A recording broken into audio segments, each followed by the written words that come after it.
berazamlah untuk membaca sekurang-kurangnya satu muka Al-Quran. Cukuplah. Berazamlah mulai esok untuk membaca paling sedikit setiap hari satu muka surat Al-Quran. Setuju? Betul? Sehari sekurang-kurangnya satu muka surat Al-Quran. Kalau tak boleh satu muka, satu ayat pun tak ada masalah. 2 ayat pun tak ada masalah. Kita dah sambung dengan Allah. Saya tak pandai baca Quran. Yang tak pandai baca Quran, mulai esok cari guru Quran dan berazam dengan Allah. Wahai Allah, setelah boleh baca Quran nanti, aku akan baca Quran tiap-tiap hari.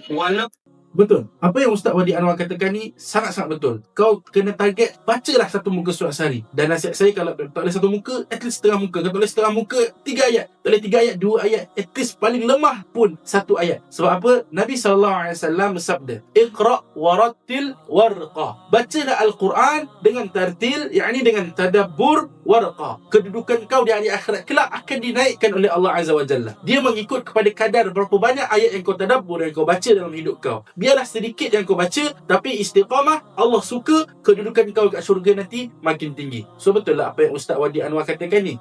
Kalau semua nak mula baca Quran dengan tadabbur, nak ketagih baca Quran lagi banyak, Dr. Zulkifli Al-Bakri ada cadangkan satu buku yang sangat baik yang bertajuk Tadabbur 30.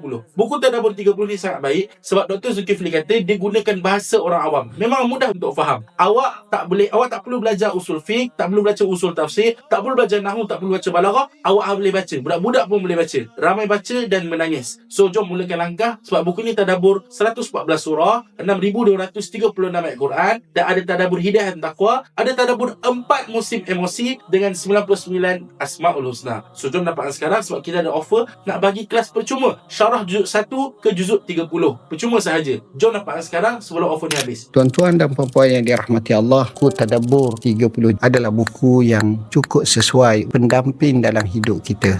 Jom kita miliki buku ini kerana dia merawat rasa duka kita, rasa sedih kita, rasa sempit hidup kita. InsyaAllah Tadabbur Al-Quran satu tingkatan yang baik dalam kehidupan kita. Marilah sama-sama kita tadabbur ayat-ayat suci Al-Quran.